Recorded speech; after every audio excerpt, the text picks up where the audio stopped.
Journée de pluie aujourd'hui, donc pas trop de prise de vue. L'objectif, c'est 25 ou 34 km, 26 ou 34 km. Donc, on va voir comment ça va aller. Dépendamment de la pluie qui va me fatiguer ou non. Donc, je vous revois peut-être juste à l'abri. Bonne journée. On a eu beaucoup de pluie pendant la nuit. Je suis en désolé. Vous voyez que la rivière est beaucoup plus haute que la normale. Ben, beaucoup plus haute, un peu plus haute que la normale. La pluie était assez intense par moment. On le voit encore ici, là. Un autre ponceau à traverser.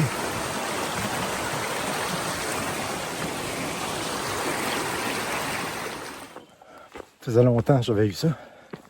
Une journée dans le brouillard. Au moins, là, il fait chaud.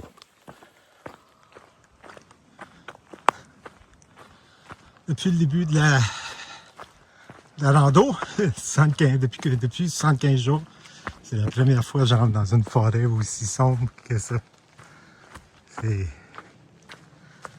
impressionnant.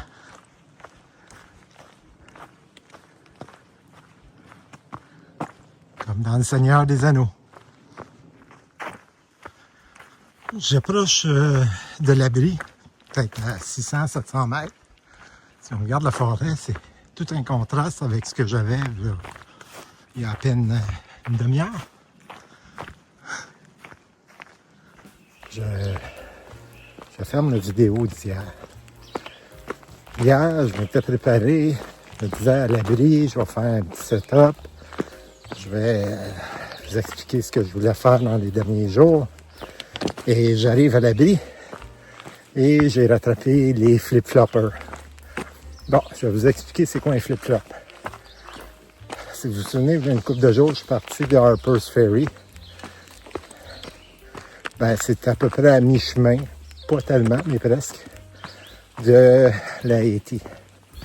Faire un flip-flop, c'est qu'au lieu de partir d'une extrémité, tu pars au milieu, tu t'en vas à l'autre bout, tu reviens au centre, puis tu t'en vas dans la direction opposée. Donc, en fin de semaine, c'était le kick-off des flip-floppers. Fin de semaine dernière, c'est-à-dire le 7 jours, de Harper's Ferry. Et là, ben, je les ai rattrapés, c'est normal. Ça fait plus de 70 jours que je marche. Donc, je marche beaucoup plus vite qu'eux. Et puis, à l'abri, ben, il y avait une vingtaine de tentes de flip-floppers. Donc, j'ai pas pu fermer le vidéo. Ce que je voulais vous expliquer, en gros, c'est que les 3 derniers jours, je savais qu'il n'y avait pas beaucoup de paysages, de vues, de choses exceptionnelles sur la piste. Donc, mon intention était de faire beaucoup de kilométrage pour cette raison-là. Et également parce que dans quelques jours, je fais un double zéro à Port Clinton. J'ai une date. Je vais faire une coupe de zéro. Donc, je veux me rapprocher le plus possible de Port Clinton